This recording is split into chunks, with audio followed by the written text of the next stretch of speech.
立秋一過，天地磁場正式換班，上半年破過財、受過氣、做錯決定，到今日仲喺度埋單嘅人唔好再認命，火勢一退，金氣入場，3個生肖會由谷底突然轉向，最早見錢嗰個反而最容易再次漏財，仲有2種貼身顏色，立秋後着啱，貴人同財路會明顯靠近，邊3個生肖，邊種顏色最旺你，後面逐樣拆清楚先點讚訂閱。再喺留言區打低8個大字，立秋轉運財神入屋。好多人以為立秋只係日曆上一個名，出面仍然咁熱，冷氣仍然開到最大，運勢邊有可能已經轉？佢呢個觀念一定要改，節氣轉換，唔係等你着長袖先開始。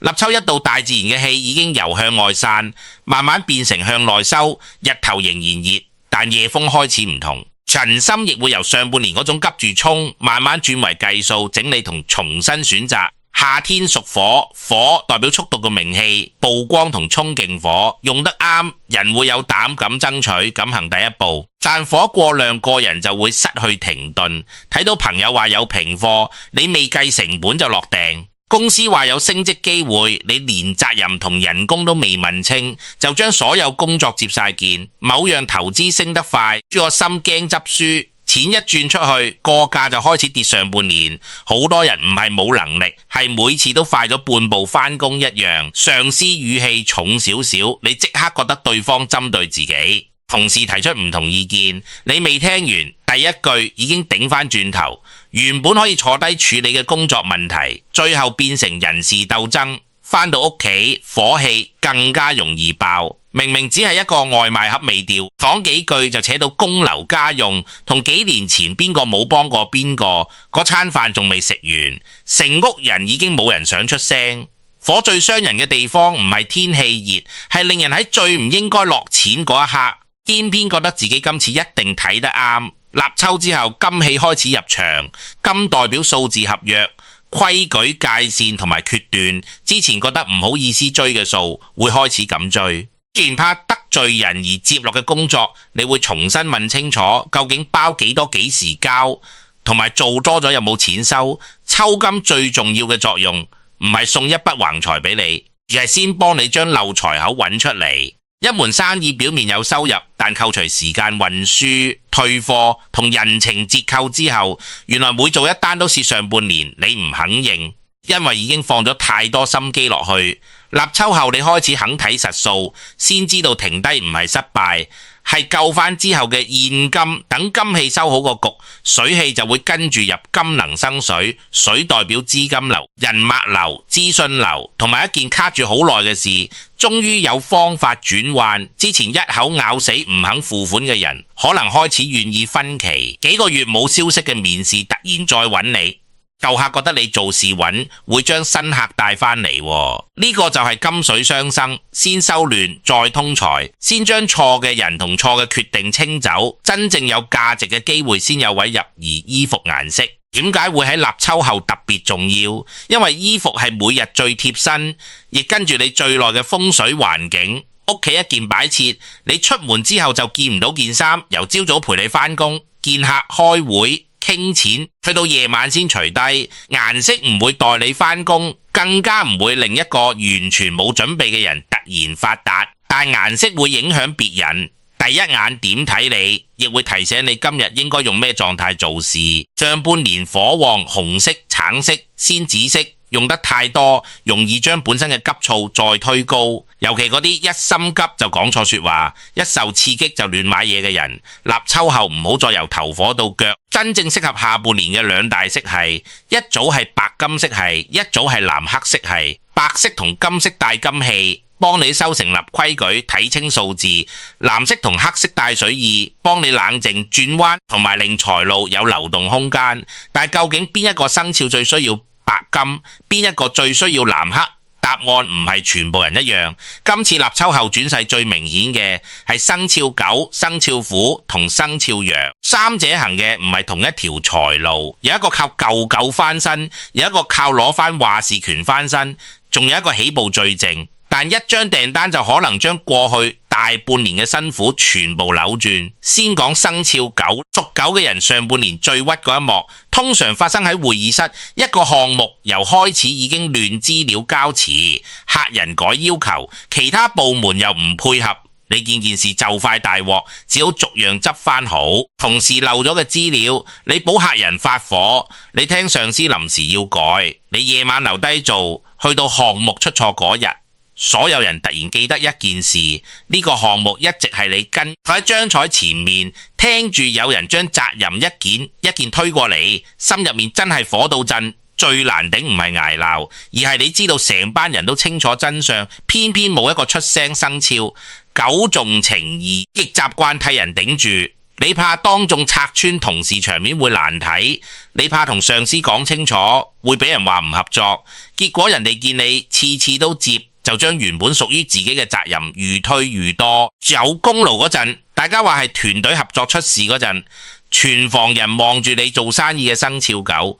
上半年亦容易俾熟人拖累對方，一開始拍心口話月底一定過數，到月底就話客人未俾佢，再追就話下星期，你追到第5次，對方竟然反過嚟問，識咗咁耐點解咁唔信任佢？你明知唔對路，仍然接多一張單，因為你心諗之前嗰筆都未收，如果而家唔幫佢，可能連舊數都冇。就係呢個想法令個窿愈扯愈大。有啲屬狗人仲試過投資失利，本身唔係貪心，只係見屋企開支愈來愈重，想多一條收入。朋友講到機會好穩，仲話自己放咗好多錢落去。你信咗人情，冇睇清文件，等真正有事，對方已經唔覆電話，夜晚熄咗燈，佢拎住部電話不停睇戶口啊、卡數、供款、學費、保險，一筆一筆排住。你唔敢同屋企人講真數，朝早仍然照常返工，個心其實已經攰到連嬲都冇力。立秋之後，生肖狗第一個翻身信號，未必係錢，係一封舊電郵。公司可能換咗主管，新主管唔識以前嗰班人情，只睇記錄。佢翻查項目，發現真正一路追資料、提醒風險同埋處理客人嘅人係你。以前最識搶功嗰個，講得幾好聽都冇用。時間記錄、信息同文件唔會陪佢做戲。呢個黑鑊未必有人正式同你講對唔住。但係新主管會做一個動作，下一個重要項目，佢唔再叫你幫手，係直接叫你負責。兩個字睇落差唔多，實際完全唔同。幫手代表出事有你份，決定就未必有你份。負責代表你可以定流程、分工作，同埋要求每個人交代自己嗰部分話事權。一返嚟，生肖狗嘅事業先真正開始轉到白路前後，舊數會喐追咗幾個月嘅貨款，可能因為對方公司換咗財務人員，突然有人聯絡你核對資料，一直未批嘅佣金會重新有人處理，亦可能有個舊客主動揾翻你，唔單止結清舊數，仲帶一張新單過嚟。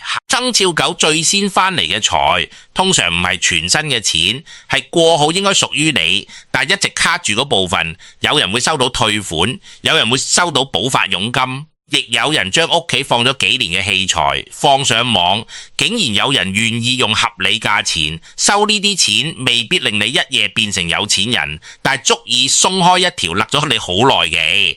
有個屬狗嘅人追咗一筆尾數大半年，佢已經當自己試咗，連信息都唔想再發。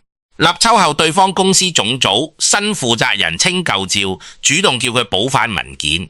嗰筆錢入戶口之後，佢冇去食大餐，亦冇換電話，而係先清咗一張每個月食緊高息嘅卡數。下一個月出糧，佢第一次發現人工唔使再大部分交俾利息。生肖狗真正嘅大翻身，唔係街上面突然執到錢，係戶口開始唔再俾舊債咬住。寒露之後，之前嘅爛攤子會變成經驗。公司有一個其他人唔敢接嘅項目，你最清楚邊度會出事。做客知道你有交代，會介紹更大客戶。以前覺得自己次次蝕底，立秋後先會發現可靠本身就係一項值錢能力。但生肖狗要過一關，立秋後邊個仲同你講？大家咁熟唔使寫清楚，邊個就最可能係你下一個漏財口。人情可以留，規矩唔可以冇，借錢之前先問自己，呢筆錢收唔返會唔會影響交租、供樓同照顧屋企？如果會，就唔可以借生肖狗立秋後，最適合以白色做主色，再配深藍色、白色幫你將界線講清楚。深藍色幫你預示唔再心急，要追數簽文件，或者見重要客戶嗰日可以加少量金色配飾，唔需要誇張，一隻手蠟、一個眼鏡框已經足夠。如果生肖狗輸在人情，下一個生肖上半年輸嘅就係太想證明自己。生肖虎最屈嗰一幕日亦喺會議室，但佢坐嘅位置同生肖狗唔同。生肖狗係坐喺度替人背責任，生肖虎係坐喺最邊嗰張。明明成個方案係自己諗，卻冇資格作最後決定。上半年你有想法，上司話未成熟，你指出流程有問題，對方叫你照舊做過幾日，同時將你個方案換幾個字再講一次，全房人竟然話好。你望住投影幕，心入面知晒發生咩事，但屋企要交數，你唔可以即場拍台，嗰口氣只可以吞落去。返到屋企先一個人發火，屬虎嘅人最怕冇得話事。望唔係問題，最難受係你明明知道點做會更好，偏偏每一步都要等一個根本唔明漢薄嘅人批准。做生意嘅生肖虎上半年更加容易進退兩難，產品整好，廣告費落咗，客人有問冇買，租金、人工、貨款日日照計。你每日開門前都話再頂一個月，夜晚掃完錢後忍唔住問係咪自己真係揀錯路。生肖虎本身有膽，火旺嗰陣更加想快啲證明自己，越想贏，說話越硬，合作夥伴動作慢少少，你就覺得對方拖累自己。屋企人提醒風險，你聽成唔支持。上半年你真正輸掉嘅未必係一張單，係別人開始覺得你能力有，但唔夠穩。立秋後金氣會將生肖虎嗰團亂衝嘅火慢慢收成一把有方向嘅刀，你唔再逢門就撞，開始睇清楚邊一道門後面有資源，邊一度只係浪費時間。白露前後生肖虎要留意一張危，公司有人離職，即部門重組，或者一個新項目突然冇人敢接，以前一直冇資格坐上去嗰個位置會短暫空出嚟，上司可能唔會即刻講升職，只係叫你暫時頂住。呢個時候唔好嫌名分未到，亦唔好急住問點解人工仲未加先坐穩。嗰張唔將數字做出嚟，有個屬虎嘅人上半年一直做副手，大小事情都由佢處理，出面只識得主管個名。立秋後公司開一條新叫務線，原本幾個主管都唔肯接，最後叫佢試人手唔多，預算亦唔鬆。佢第一日冇急住買設備，專停咗幾項冇回報嘅開支，再揾翻舊客試市場，工作流程重新排過，邊個跟客邊個交貨全部寫清楚。2個月之後，個項目開始有穩定收入。公司將原本固定人工改成底薪加項目分紅，以前做多做少都係同一個數。立秋之後，佢第一次見到自己每一個決定真係會直接反映喺戶口。呢個先叫生肖虎財富打開，唔係突然有人送一袋錢，而係能力同收入終於連埋一齊。想壯驗嘅生肖虎寒路，前後會睇到一條更實際嘅路，家居維修、清潔、老人照顧、飲食、物流、教育、寵物、網上銷售同內容製作呢類可以解決生活麻煩嘅工作，比純粹追潮流更加穩。但唔好一開始就租大地方先接一批客，睇有冇回頭可以收訂金，就唔好再自己笨晒成本。將服務範圍寫清楚，先處理現金流，再諗排場。生肖虎下半年最危險嘅唔係冇機會，係第一張大單一落實就覺得自己已經贏，立即租大煲買最貴器材，再請一班人，收入啱啱起步，固定成本已經推到最高。下一個月訂單少一點，壓力又將你燒翻轉頭。立秋金氣要教生肖虎嘅唔係縮，而係準客人有固定回扣，先增加人手，收入穩定一段時間，先擴大地方，手上未有足夠現金。唔好為咗俾人睇到自己成功而借大錢撐排場。生肖虎最適合白色配黑色，或者深藍色白色收住火，深色令你判斷穩。要見管理層傾分成，或者上台做重要匯報，可以加少量金色。你要俾人感受到嘅唔再係我好有火，而係件事交俾我做得到。前面兩個生肖，一個要洗清舊罩，一個要坐上主位。最後一個生肖立秋後嘅財路會靜好多，但佢一喐可能就係一張令你幾個月都唔使再愁嘅訂單。生肖羊上半年最辛酸嘅地方係做咗好多冇人睇到。公司最麻煩嘅客係你跟客人鬧，係你聽。事情處理好之後，上司就話係全隊努力，你早返遲走幫同事頂更，自己想請一日假，反而怕俾人話唔負責。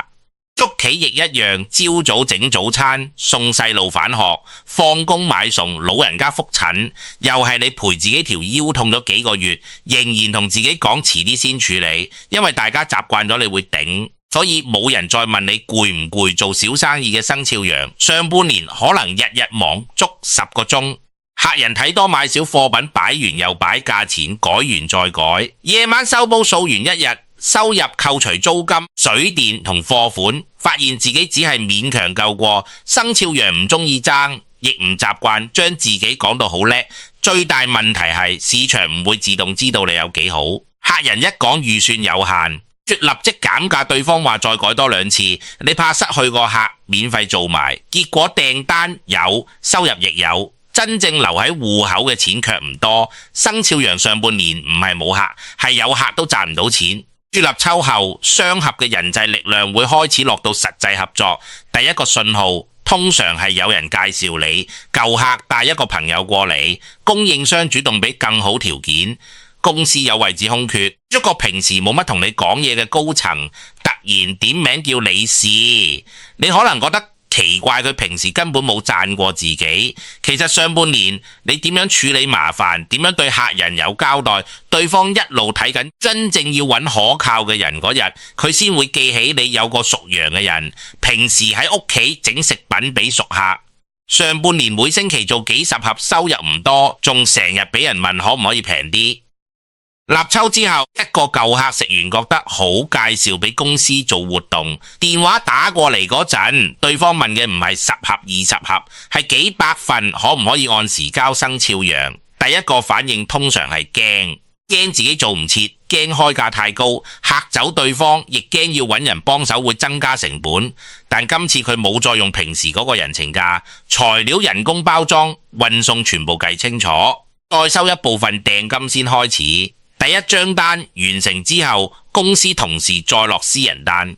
原本一個活動慢慢變成一批固定客，外人睇到嘅係突然爆單，真正令佢翻身嘅係佢終於第一次用做生意嘅方法，而唔係用幫朋友嘅方法收錢做設計、剪片、翻譯文書會計、教學嘅生肖羊亦一樣。白露後會遇到一個尊重專業嘅客，對方肯俾合理價錢，工作範圍亦講得清楚。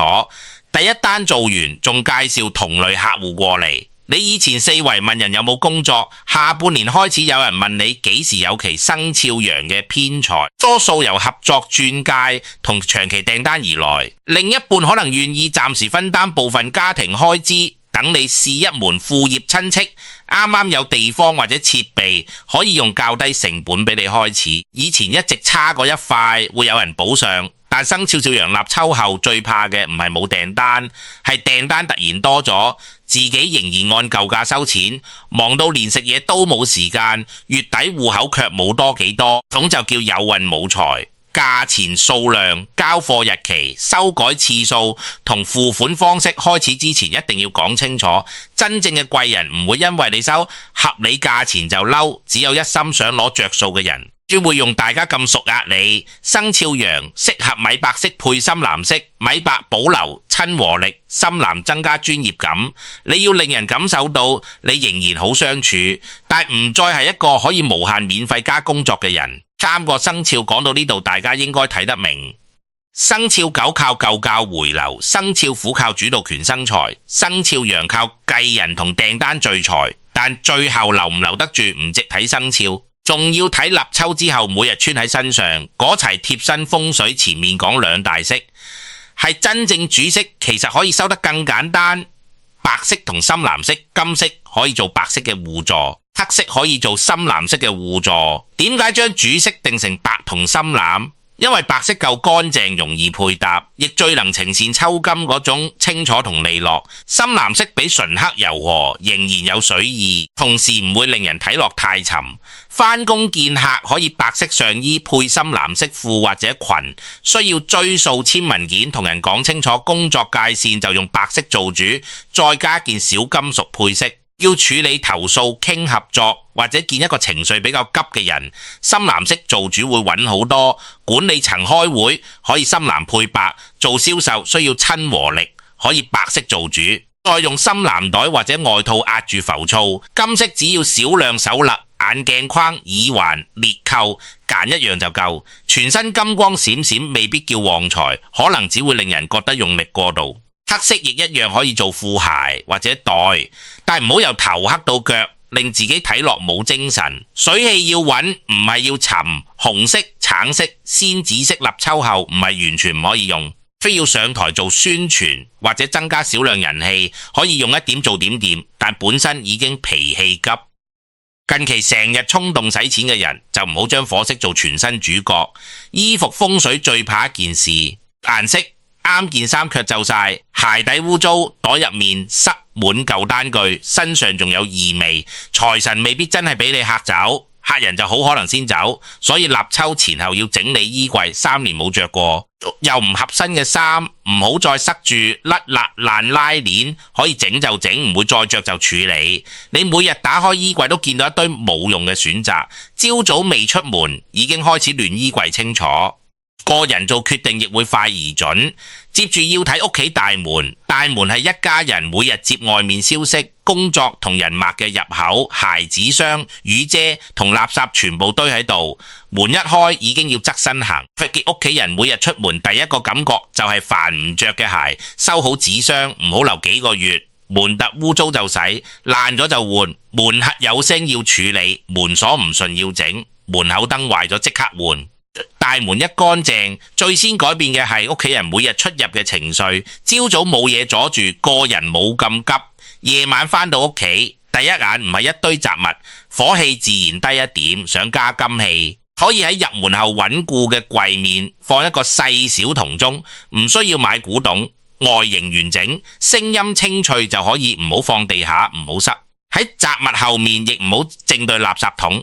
每日出門之前輕輕動一下，個聲唔係將錢叫入屋，係提醒你今日所有金錢安排都要清楚，唔好亂答應，唔好因為人情即刻轉錢。屋企有人對聲音敏感或者銅鐘靠近睡房，就唔好成日搖。風水係令人住得穩，唔係為咗一件物件搞到全家心煩。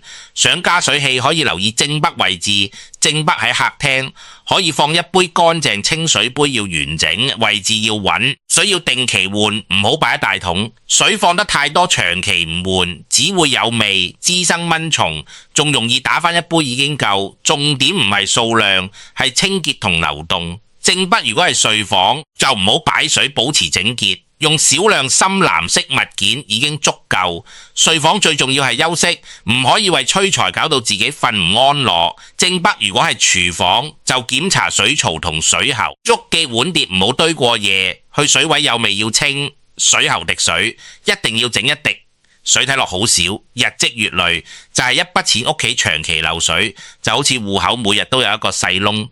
絕大立秋後屋企最值得整理嘅金水庫，唔係夾萬，亦唔係廁所，係每日都會打開幾次，但80人入面放滿拜財氣嘅雪櫃。雪櫃外面有金屬，入面低溫藏水，係現代屋企最實際嘅金水象徵。打開睇下，過期醬料、發霉蔬菜、食剩2啖嘅外賣，同唔知幾時開過嘅飲品全部塞住。